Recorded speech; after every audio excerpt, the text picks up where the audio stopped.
I've been on this purified water steamed vegetable diet. Okay. And I was doing it for 60 days. Right. And then I was allowed to introduce potatoes. Okay, little carbs. And then I was allowed to introduce meat for one meal a day.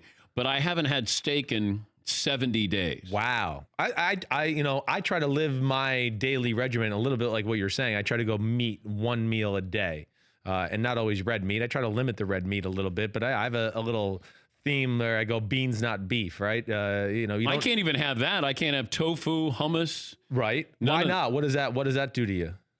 I went to a homeopathic doctor. Yep, right. And he said, I got to make you more alkaline. Yeah. So I drink at least 100 ounces of warm water a day. Right. And so that's what my new regimen has been. Good. And then we have Meat Friday here where I have the best meals on the Traeger grill. And then I watch these guys eat meat. Oh, that's like torture. Yes, it is. That's torture. And I might have just a little taste today. You feeling good, though? It makes you feel good, this regimen? No, not yet. Okay. I'm ready to kill somebody. I was like it's just frustrating because you're going, okay, what am I supposed to feel? Well, maybe that's, instead of killing somebody, why don't you just maybe eat some red meat? Let's just do that, okay? Let's just do that. And see how I feel after that? Yeah. All right. So final hour here. We'll take some of your phone calls here. Football questions for Chris. Kind enough to stay with us. Clay Matthews, the Rams linebacker, will join us in about 15, 20 minutes. Awesome. Broncos beat the Falcons in the Hall of Fame game. We talked about pass interference review making its debut. The NFL Hall of Fame ceremonies on Saturday night. Brutal to watch last night. Brutal. Yeah, but I mean, it's great it's back, but gosh, it just couldn't have been more boring. And, these first preseason games, they're just not going to be as good a quality as they were maybe 8-10 years ago because of the way the practice schedules are in football now. I mean, it's just, Okay, so what would you do to make them more entertaining? I honestly think there needs to be more practice. I think the players did a disservice to themselves in the last CBA. I think the veteran players in the NFL made the last CBA too much about the veterans. And then here we got young guys that are going, man, I got to play a game and I've got like 10 practices in my belt. And a lot of them weren't even in full pads. I haven't even tackled anybody. So that, we talk about young development in the NFL right now. I think that's a huge thing that's hindering it is the new CBA rules. I know a lot of my coach friends complain about it, and they're not complaining about it because they're like, oh, I'm just a psycho football coach. They're like legitimately like, I can't get guys ready in time for week 1 of the regular season because it's half the practices it used to be. By the way, our poll question is sponsored by Man vs. Food on Cooking Channel. McLovin, if you'll update the results so far from the first hour of the program. Okay, would you rather watch no preseason games at all or have to watch every preseason game? That's about 2 games a night. 83% say no preseason. What would you do, Chris Sims? Well, no, I would go the other way, but I'm a psycho. I mean, gosh, I'm deep in the weeds in football, so I enjoy these preseason games as far as just evaluating some of those young guys we just talked about. I mean, to me, that's what the preseason's about. I want to see rookies. I want to see some second-year guys who didn't play a lot as a rookie, but now is going to be expected to be a contributor. That's really what I look for.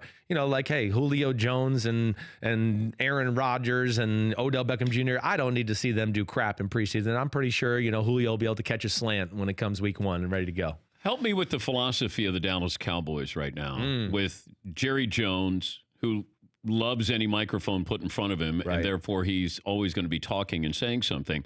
You set the market for DeMarcus Lawrence. Yeah. You don't want to set the market for your quarterback, you're a wide receiver there with Amari Cooper, and then your running back as well.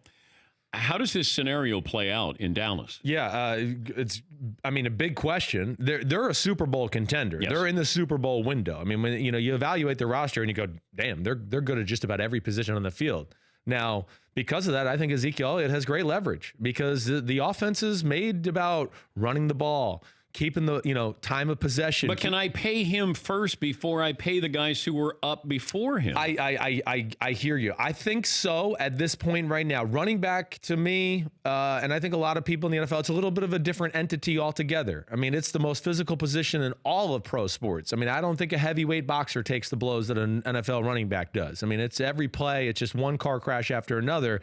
We're talking about a guy where, the team is structured around him offensively. He's led the NFL in rushing 2 out of the last 3 years. He's never hurt. He had 77 receptions last year. To pay him more than Todd Gurley's not going to ruin their salary cap. I mean, $15 million a year is chump change in the NFL right now. I know it's a lot of money, but it's chump change for a star player like Ezekiel Elliott. So I think eventually that gets done somehow, some way. And then will be Dak Prescott, where I think he'll probably one up a Carson Wentz or something like that as far as his contract. I don't think he can ask for Russell Wilson type money or Aaron Rodgers quite there, but he'll just one up a Carson Wentz. And then Amari Cooper, who's made top 5 money already and is going to make $14 million a year. I think he has to prove himself just a little bit more. And then maybe next offseason he gets a contract that's top 5 receiver type money. I think that's ultimately how I kind of envision it playing out in my head. We don't hear very much about this quarterback. Yeah. And I'm curious, Jared Goff. Right. Well, I mean, I think this is one of the underlying things that people aren't looking at in the NFL. To me, it's just peculiar that we're talking more and we're farther down the line with Dak Prescott contract conversations right now than we are with Jared Goff and the Rams. And I think that says a lot. I'm not saying it doesn't mean they don't like Jared Goff, but I think they're telling you without telling you right there that we'd like to see just a little bit more. We're not sure if we want to throw $33 million at him yet. Ultimately, I think they will, because I think they're going to be good and the public pressure and everything's there. But I think just within that little, what we're looking at there, reading between the tea leaves, I think it says a lot.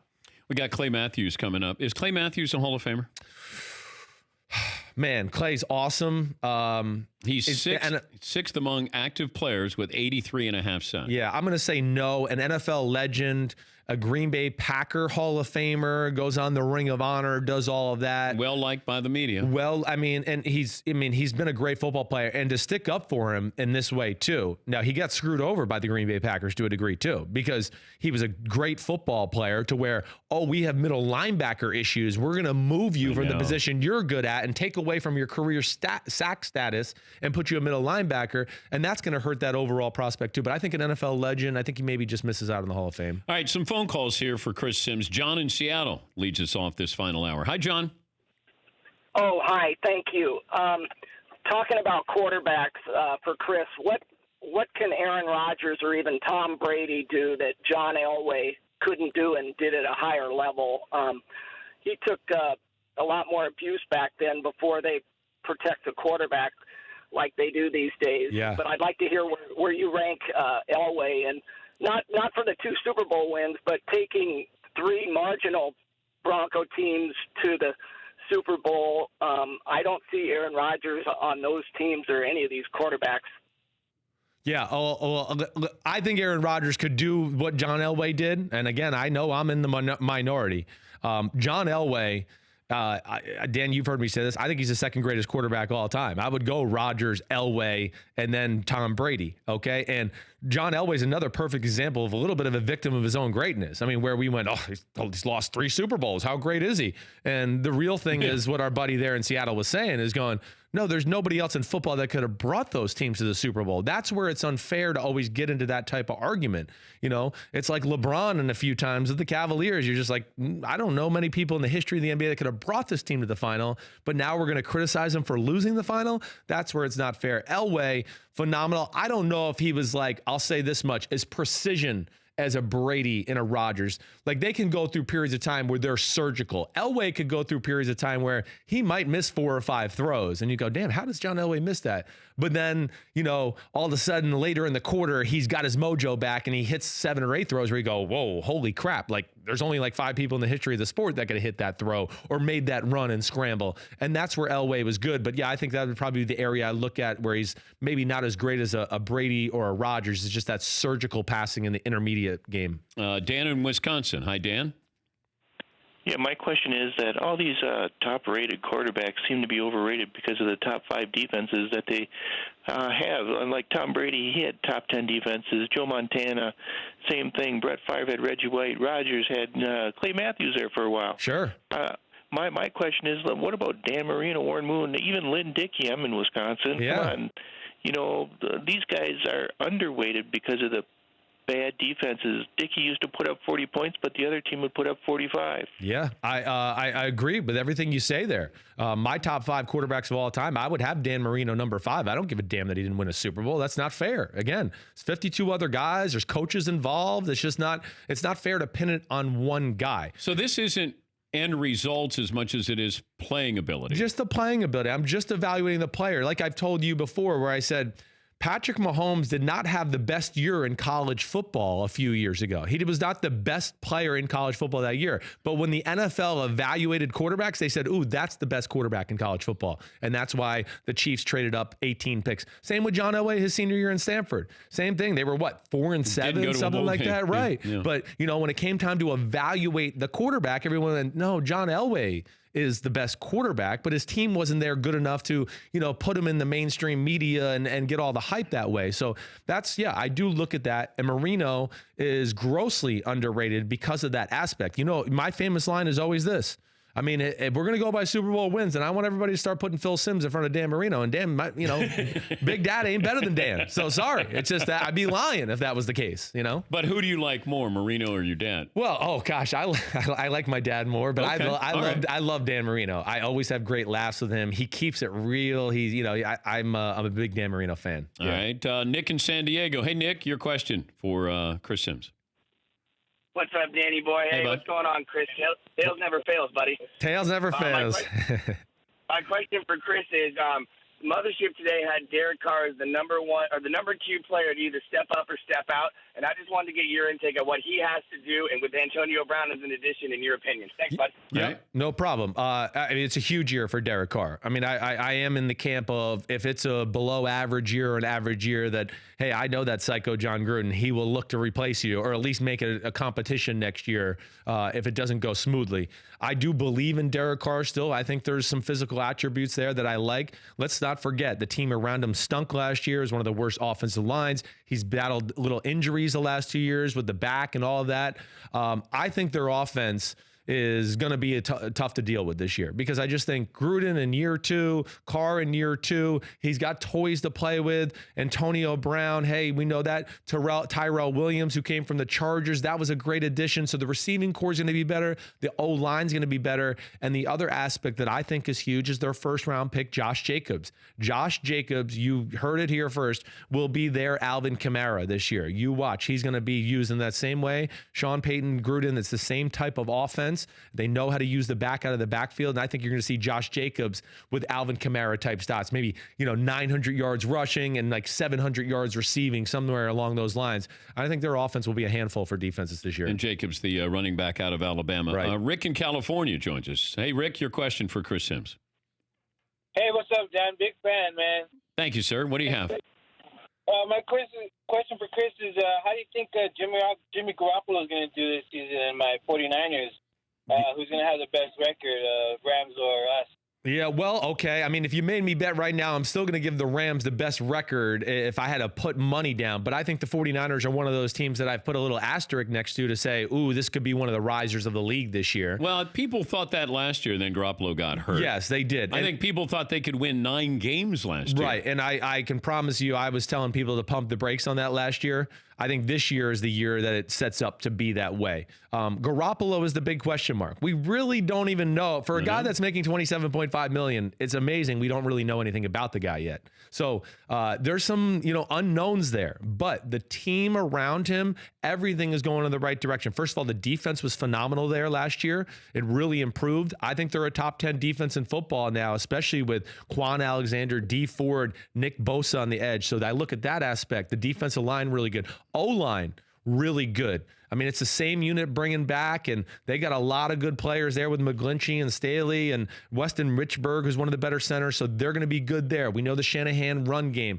Tevin Coleman there, McKinnon. They got some receivers there now. Dante Pettis from last year's draft, but Jalen Hurd, and then the kid from South Carolina, Deebo Samuel, to where I go, ooh, watch out for the 49ers. Jimmy Garoppolo would be if you have extra money, and you want to go see if you can hit the jackpot at Vegas, throw some money down on Jimmy Garoppolo for MVP. That would be just one of those, I would take a shot in the dark with him because he does have talent. Shanahan's offense is awesome. I think the team is going to surprise people and be in that wild card conversation or maybe even get into the wild card to where that usually lines itself up for MVP talk if you have some statistics. Why is it we know less about Garoppolo Yeah. than we do Dak Prescott or Jared Goff, but we They had no problem paying Jimmy Garoppolo.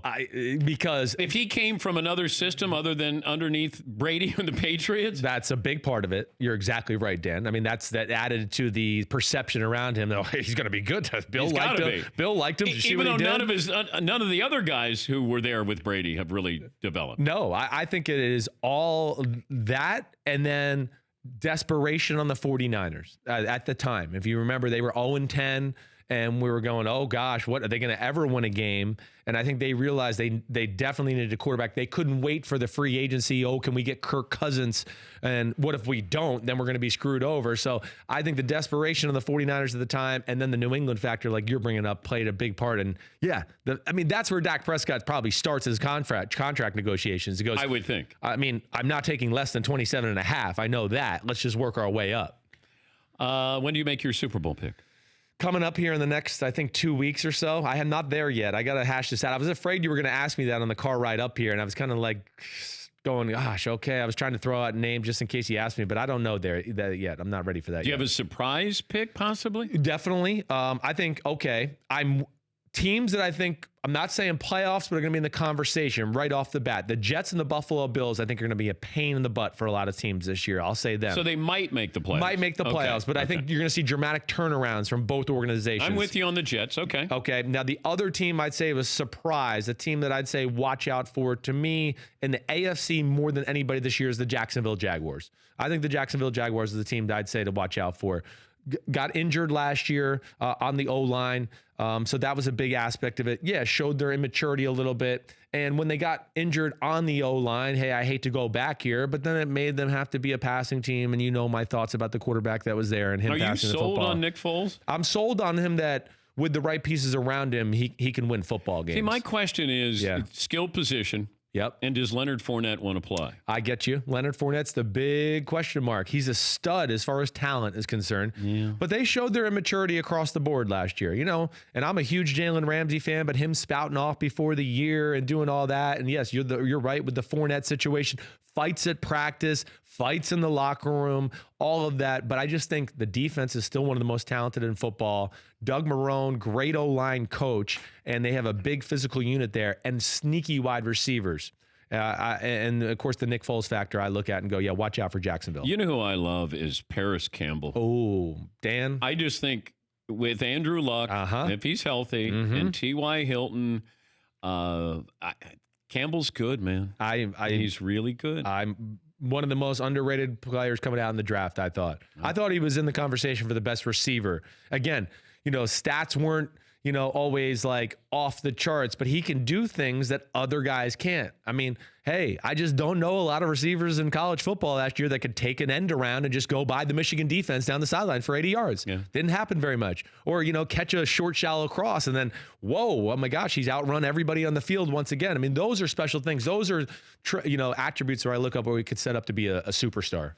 Thank you for stopping by, as always. Always. Great to see you. I hope that the meat is ready to come off the Traeger grill so we can feed you before you leave, Chris. Okay, thank you very much. I don't know if I can do meat at 11:20 in the morning, so we'll see about that. I usually bring it home with me. Okay. And then eat it later. Okay. Okay, cool. All right. It's Chris Sims, no longer with Bleacher Report, with Pro Football Talk. All right. Yeah, Fritzy. Yeah. Get it right. Geez, you only text me 5 times a week. Doesn't even know where I work. For more Dan Patrick Show, tune into Audience Channel 239 on DirecTV. Stream for free on BR Live or download the Dan Patrick Show app.